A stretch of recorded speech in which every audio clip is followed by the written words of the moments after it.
Hallo zusammen, ich bin der Jean de Carvalho. Ich habe eine Tierheilpraxis seit 2010, bin spezialisiert auf Katzen- und Hundeernährung und auf Tierkinesiologie. Und heute zum Thema Zahnfleischentzündung.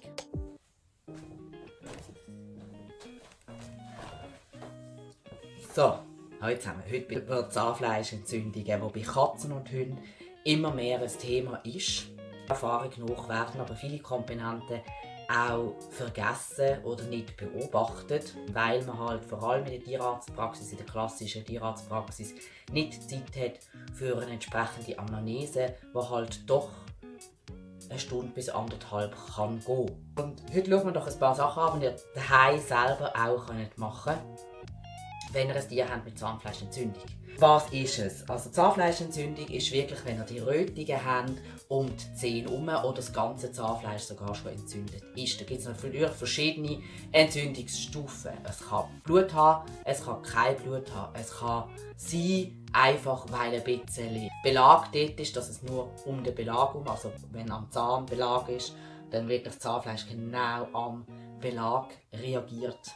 Ich kann jetzt schon sagen, egal wie schlimm die Diagnose war, also wenn es heisst, die Zähne müssen raus, sogar dann habt ihr noch die Möglichkeit, mit den Tipps, die ich euch gebe, und OP herumzukommen. Ich sage es jetzt so. Ich habe x Fälle schon begleitet, wo wir es wirklich geschafft haben, also Tierbesitzerinnen wirklich geschafft haben, durch die Tipps, die nachher kommen, dass sie eben und OP herumgekommen sind, und zwar langfristig.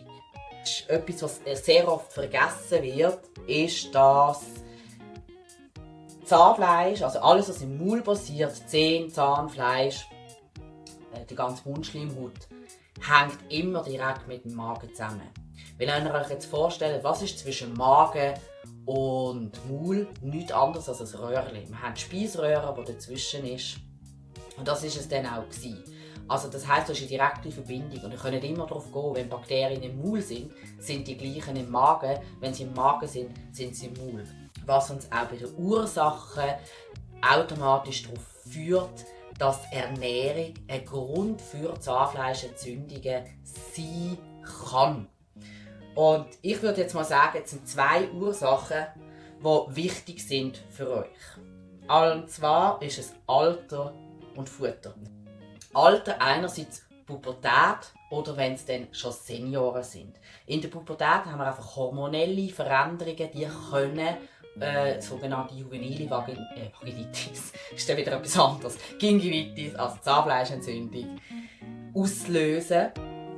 Dann haben wir natürlich auch Stress. Das hat auch wieder mit dem Hormonsystem zu tun. Also in der Pubertät ist man nicht so stresssensibel, wie man es nachher ist, wenn man erwachsen ist. Also das heisst, man ist sensibler während der Pubertät. Dann auch die ganzen Reize, sowohl bei Katzen wie bei Hunden, die Stress sein. Impfungen können Stress sein, die dann einfach das Fass zum Überlaufen bringen. Und zwar einfach, weil jede Impfung logischerweise das Immunsystem triggert, weil das ist ja das, was die Impfung machen soll. Und das kann dann halt auch sich nachher äußern in einer Zahnfleischentzündung. Wobei man dort auch sehen muss, das ist dann immer so das letzte Tröpfchen aufs überlaufende Fass. Ernährung natürlich auch als Grund, also das heisst die Zusammensetzung vom Futter, wo natürlich automatisch, wenn man jetzt so denkt, Magen hängt ja mit dem Maul zusammen, im wahrsten Sinne des Wortes. Das heisst, alles, was im Magen kommt, und das ist die Ernährung, beeinflusst deswegen auch die Zahn- und Mundgesundheit. Ich habe mir jetzt mal ein bisschen Pubertät angeschaut. Dann beim Senior ist es, ich habe vorher schon Immunsystem angekündigt, dort geht es vor allem ums Immunsystem. Weil der Senior natürlich, wenn er alt wird, darum ist er ein Senior, das Immunsystem nicht mehr so gut schafft, weil einfach alle Organe nicht mehr so gut arbeiten. Weil da gibt es wirklich auch altersbedingt, dass sie ihr ganzes Leben nie ein Problem hatten oder vielleicht als jugendliche Tiere Probleme hatten, als pubertierende Tiere Probleme hatten. Und dann hat man die in den Griff gekriegt und im Alter kommen sie wieder. Das ist übrigens in jeder Erkrankung so, das ist etwas ganz, ganz Klassisches, was im Alter passiert. Dass dann einfach so Jugendbresten wieder aufkommen, egal ob die körperlich, emotional oder psychisch, also emotional-psychisch sind. Als Ursache allein anschauen. Und zwar kommt das dort darauf an. Und zwar geht es vor allem um die Kohlenhydrate. Kohlenhydrate, Zucker, das kann ja nicht gesund sein für die Zähne. Und wir wissen einfach, dass Kohlenhydrat, das Zucker Bakterien fördern. Also ist das natürlich nicht sinnvoll, wenn ich ein Futter füttere, das viel Kohlenhydrat hat, in einem entzündlichen Prozess. Also generell schon nicht. Dann kommt noch dazu Wasserhaushalt, also Säurebasenhaushalt. Wenn man jetzt mit Trockenfutter füttert, hat man einerseits das Problem, dass wirklich der Wasserhaushalt kompensiert werden muss, weil ich ja nur trocken friss, also muss ich automatisch mehr trinken, damit das Futter überhaupt verwertet werden kann und dann damit der Körper auch selber noch Wasser hat. Also das heisst, dort kann sich durch das dann auch mit dem Säurebasenhaushalt ein Thema manifestieren, das dann wieder auf die Mundgesundheit direkt Einfluss hat.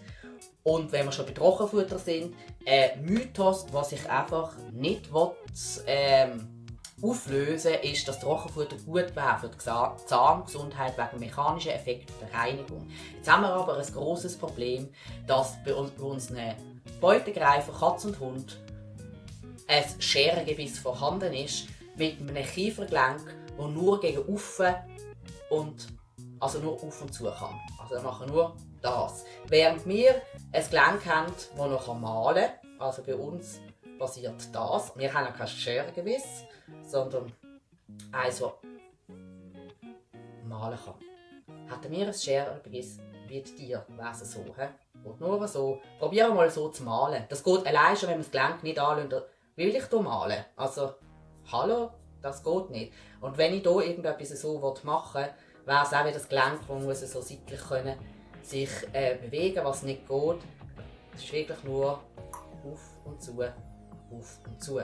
Was passiert, wenn jetzt hier Futter reinkommt? Es bleibt an den Zähnen haften, vor allem an den Mahlzähnen haften. Das ist eigentlich dort, was sie auch immer als erstes Zahnbelag machen. Und das kommt rein durchs Futter. Weil das können sie ja hier nicht wegputzen. Also umso mehr sie beißen, umso schlimmer wird es sogar.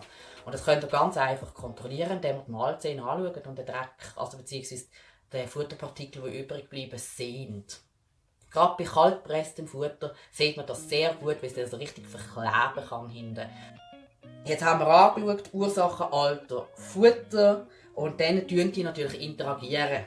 Du hast ja nicht nur also es muss nicht nur das Alter sein, es muss nicht nur das Futter sein, es kann natürlich auch gemischt sein. Schauen wir doch die Lösungen an. Und zwar haben wir, wenn wir jetzt die pubertäre Schiene anschauen, also wir haben Alter, dann Pubertät, dann haben wir dort gesagt, ist das Thema hormonell oder Stress oder eben die Ernährung. Also was alles gemeinsam hat, ist hier natürlich die Ernährung umstellen auf logischerweise, wir haben ja vorhin gesagt Futter, auf zuckerfrei in diesem Fall. Am besten auf Frischfleisch oder auf ein Dosenprodukt mit viel Fleischanteil, damit dort der Wasserhaushalt auch wieder stimmt und damit wir das mechanisches Problem nicht haben, dass es kleben bleibt, weil das wirklich einfach ein Stück abgebracht werden. Braucht es bei der Ernährung auch viel Vitamin C, auch wenn Katzen und Hunde das selber bilden können, dürfen wir dort zusätzlich geben. Ich kann zum Beispiel OPC geben, das erhöht die Aufnahme auch vom Vitamin C. Ich kann Hagebutterpulver geben. Oder ihr könnt Brennnesselsamen geben, das hat auch viel Vitamin C. Also wirklich von der Brennnessel Zömchen oben abnehmen, da braucht es ganz, ganz wenig. Bei Vitamin C gilt, wenn ihr zu viel gebt, kriegt ihr Durchfall. Also dort langsam anfangen, es braucht nicht mega viel. Gerade wenn wir jetzt ja anfangen in dieser pubertären, hormonellen Geschichte, dann brauchen wir nicht, was weiß ich, wie viel Vitamin C, weil das sind ja noch junge Tiere. Dann wollen wir eigentlich mehr dann auch Hormonhaushalt ausgleichen. Das heisst, da können wir auch ein bisschen auf die Psyche schauen und das können wir machen mit Knochen. Ja, auch bei der Katze können wir Hühnerhälse zum Beispiel holen. Da kann man dann wirklich mechanisch reinigen. Man kann das Zahnfleisch durch das auch anregen, nicht verschrecken. Gerade bei Hunden, wenn die am Anfang Knochen bekommen, gibt es gerne, dass nachher wirklich alles rot ist. Die müssen wie Hornhaut bilden. Am Anfang, wenn sie sich Knochen noch nicht gewohnt sind. Das ist normal, das macht nichts. Und Algen sind etwas Geniales. Also entweder holt euch ein Futter, das schon Algen drin hat. Oder gebt wirklich zum Beispiel noch Lithothamnium, das ist Korallenalgenkalk, dazu, weil das einfach auch ein bisschen kühlen von innen, dass die Hitze von der Entzündung oben runterkommt und wie es den Säurebasenhaushalt ausgleicht. Was auch etwas Tolles ist, ist zum Beispiel Aloe Vera. Also wenn ihr eine Aloe daheim habt, dann nehmt dort Stück ab. Ich weiss gar nicht, ob man das Blatt sagt. Das ist ja nicht wirklich ein Blatt. Ihr wisst, was ich meine. Dann nehmen wir das Teil ab, das Schäl raus tun. Dann könnt ihr von dem Schäl bei einer Katze einen halben Teelöffel bis einen Teelöffel und bei einem mittelgroßen Hund bis zu einem Esslöffel dazugeben. Auch hier würde ich langsam machen, weil hier haben wir doppelte Moppel. Das hat auch noch extrem viel Vitamin C drin. Und denkt daran, zu viel Vitamin C kann Durchfall auslösen. Das, was ich jetzt über das Futter gesagt habe, könnt ihr übrigens beim Senior 1:1 übernehmen. Es gibt dort noch ein paar Feinheiten, die wir nachher gerade anschauen. Jetzt wollte ich aber noch sagen, was noch etwas ist, was ihr sicher anschauen könnt, um das Ganze zu beschleunigen, sind Schüsslersalz. Und Schüsslersalz haben einen enorm krassen Effekt meiner Erfahrung nach bei der Thematik Zahnfleischentzündung, Mundgesundheit. Und es braucht aber für jede Altersstufe und Ursache jeweils andere Schüsslersalz. Und dort werden tatsächlich der Faktor wieder Beratung. Das wäre jetzt der Punkt, wo ich würde sagen, wenn euch das mehr interessiert, wirklich Kontakt aufnehmen mit eurer Vertrauensperson. Der Unterschied beim Senior. Beim Senior gilt alles ernährungstechnisch, was ich bereits gesagt habe. Und dann kommt aber noch dazu, dass beim Senior, wenn der sein Leben lang anständig ernährt worden ist, also das heisst, die Ernährungsfaktoren, die wir genannt haben, sind sowieso schon da gewesen, und trotzdem anfängt mit Gingivitis, was meiner Erfahrung nach übrigens sehr selten passiert, aber eben im Alter kann alles kommen. Dann heisst es dort gleich entgiften, Magenaufbau, zu dem habe ich im Giften gibt es schon ein Video, könnt ihr euch dort sonst noch reinziehen.